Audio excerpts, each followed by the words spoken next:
Bonjour, c'est Emmanuel. Nous voici au bloc numéro 6. Donc voici la feuille que vous avez reçue. Et voici ma proposition. Alors, dans mon dessin, il n'y a pas de 4 couleurs proposées. Parce que comme les carrés sont composés uniquement de 3 pièces, je me suis arrêtée aux 2 ou 3 couleurs de proposition. Moi, je vais aller avec la 2 couleurs. Alors, pour les carrés du fond, nous avons le tissu numéro 2. Pour celui-ci, c'est le tissu numéro 3. Et pour réaliser ce motif, j'ai utilisé le tissu numéro 8 et 6. Le projet va être cousu en 6 étapes. Et il y a 17 pièces qui composent ce bloc. Et voici ce que ça va donner. Okay, so today's block is block number 6, and this is the sheet that you were sent, and this is my suggestion for this project. Here I only have these 2 suggestions in colors because there's only 3 pieces in the square, so I didn't put any 4 colors, and I will be going with this one. This assembly is quite straightforward. It will be in 6 steps, and we will be sewing all 17 pieces together, and this is what it will look like. Regarding the colors, these are your fabric color number 2. This is the fabric color number 3, and I used the fabric color number 6 and number 8 to do this project. Alors, pour ce projet, il y a donc 2 gabarits de Marty.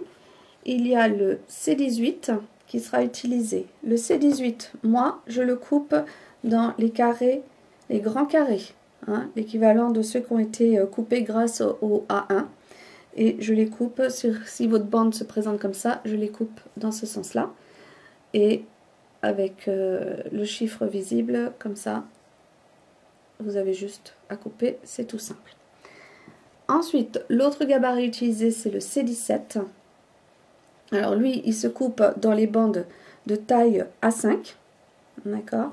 Et par contre, là, à bien faire attention que, contrairement au bloc précédent, où on avait juste cette pièce-là, ici, cette pièce devra être inversée pour que vous coupiez vos autres motifs. Alors, soit vous placez vos 2 tissus face à face et vous coupez la pièce, et ça tombera juste, il n'y aura pas de souci. Ou autrement, si vous superposez vos tissus, n'oubliez pas d'inverser la pièce pour celle-là. D'accord? Mais moi, je dirais que le plus simple, pour ne pas vous tromper, c'est bien placer vos tissus face à face, couper votre morceau, et comme ça, quand vous les ouvrez, ce sera tout simple. Alors, au point de vue des coutures, je vais donc coudre 2 morceaux, 2 morceaux, 2 morceaux et ainsi de suite. Donc en première étape, il y aura 4 coutures. Dans la deuxième, je viendrai placer le deuxième morceau, donc il y aura 4 coutures. Et je vous montre tout ça. Okay, so for this project, you will need 2 templates from Marty Michelle. You'll need the C18. C18 is straightforward. You just have your stripes the size of the A1. You place your C18 on top. You cut, and then you obtain this piece here. The other template that will be used is the C17. Now the C17 is to be cut in strips the size of the A5.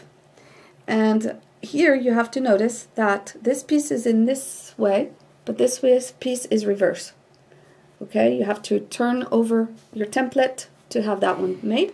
So to make it easier, just take your template, but I would recommend put 2 pieces facing each other, then place your template on top, cut, and that will allow you to have your 2 pieces. Regarding the sewing, my first step is going to be 4 sewing pieces, okay, 2 by 2s here. The second step will be finishing the other one, and that's quite easy to do. Alors, voilà le résultat, donc au bout de 2 étapes de couture. Et pour ce morceau, je n'écarte pas les coutures, mais je les ouvre. Donc, quand vous allez coudre ici ce morceau-là, d'accord, vous allez aller vers l'extérieur comme ça. Ensuite, quand vous allez venir coudre le deuxième morceau ici, vous allez ouvrir la couture vers l'extérieur. Et en faisant ça, moi personnellement, je pense que ici, ça vous donnera une belle pointe. D'accord? Plutôt que d'ouvrir. Hein, parce que vous voyez là, votre pièce, elle reste bien plate. Et donc, ça vous fera une petite pointe ici, beaucoup plus propre. Okay, so this is the result. And I've put my seam allowances to the side, meaning that when I sew this piece, I push it open, and when I sew the second piece here on top, when I sew this piece, I push it open like this. And the reason I do this is because here I limit the bulkiness, it's nice and open, and also I believe that it makes a really nice point by doing so. Alors, dernière étape à venir, toujours la même chose, 2 par 2, la dernière, et ensuite les coutures vers mes pièces unies. So my last step, always the same thing, I'm going to sew them 2 by 2s, add the third part, and push my seam allowances towards the plain squares. Alors, voilà le résultat du bloc 6. Et donc au point de vue des coutures, d'accord. Alors, ouverte, enfin, vers les extérieurs ici, là vers mes pièces unies, et là ouverte quand j'assemble mes bandes ensemble. Okay, so here is block number 6, and a review of the back. I pushed my seams allowance to the side here towards the plain squares, and I opened my seam allowances where I sew the strips together. And this is block number 6. There you go. So I'll see you for block number 7.